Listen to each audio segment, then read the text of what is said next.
Hi guys, umagang-umaga nga ay nagaya ang aking asawa na mag-aahon daw sila ng kanilang ginawang bunbon. Bali luluso nga pala kami dyan sa ilog at bago nga kami lumusong ay mula nga dyan ay matatanaw nyo na yung farm ko. Yes po, sa kabilang ilog lang namin yung farm ko. Kayo nga ay nalalayuan umikot papapuntang San Mateo ay pwede na nga ho kayo dining magdaan. Yun nga lang ho ay bago rin kayo makarating doon ay hingal at pagkakatarik naman din ng daan. At saka hindi ho sa entrance ang inyong bungad kundi ho sa kangkungan. Char! Bali mga mag-aalas 6 pa nga lang ho ng mga oras na yan. Talagang hong pagkakaaga namin. Para nga ho hindi kami maabutan ng sobrang init. At ayan na nga ho ang aming first bonbon. Parang asawa kong mabalbon. Pagsigaling nga ho niyang manisid, talagang kahit nga ho anong lalim ay sisid na sisid.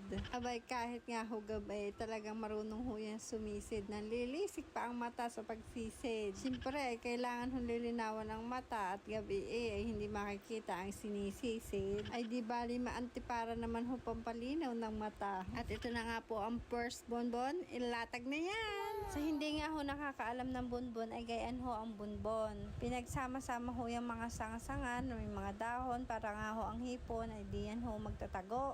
Para pag inahon nga ho at inano sa kulambo ay shoot na shoot nga ho ang hipon. Ari naman nga ho anak ko ay tuwang-tuwang makikidaw-daw din ang hipon. Ari ilalahok nga ho namin sa kamote at ari ho didiktikin, ari ho ipipinuhin at gagawan hong okoy. Kaya nga ho kami gumawa ng bonbon para makahuli ng hipon para gawing okoy.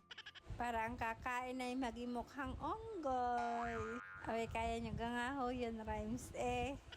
Ay pagkagising nga ho namin diyan ay talagang pumunta na nga ho kami dyan sa ilog at talagang na nga ho hindi pa ho kami nakain. Kaya naman ho pandalas ho akong pag-iinit ng tubig at sabi ko ako magbabaon na lang ng mainit na tubig at doon ho ako dadayo ng kape.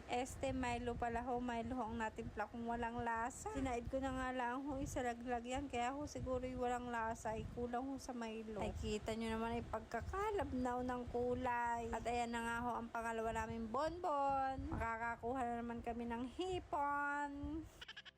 Parang sa pagkakaintindi ko, apat nga daw ho yung ginawa nilang yung nagbonbon. Pagkakadami nga ho ng ginawa nilang bonbon, ang kasamang palad nga lang ho ay medyo maliliit pa ho ang hipon. Kaya papakawalwan natin ng maliliit na hipon para hindi ho sayang at makuha pa sa susunod na bonbon. At kahit nga ho naglalakad ay ako ho'y nagmamaylo. Kaya naman ho, pagkatapos ko kong magmaylo ay sumakit ho ang tiyan ko. Nakulo-kulo nga ho din ang tiyan ko at hindi ko humawari ang aking gagawin. Tinatawag nga ho tayo ng kalikasan at hindi ko ito kayang pigilan. Talaga nga akong jarbox na hindi ko na kayang pigilin. Kaya nga ako'y naghanap ng hawa na lugar. At pasulyap-sulyap ka, kunwari. Ay walan dyan naman hong kainaman. Ay ang nahanap ko hong hawan ho ay pinagsilaban. Ay di ang problema ko ho ngayon ay payang-payang. Saan ako kukuha ng payang-payang kung aking napuntahan ay sinilaban. Wari ko nga ho ay puro mga nadidining dahon ay mga tuyot na. Ay anong gagawin? Alay sino ka nga ho dito ang nakaranas ng payang-payang o dahon ng bayabas. At bago nga po kami umahon ay talaga naman kami ho ay namiras muna. Abay akalain nyo nga ho yun. Saglit lang ho kami nagpunta sa ilog. May sabaw na kami, may ukoy pa. Diba?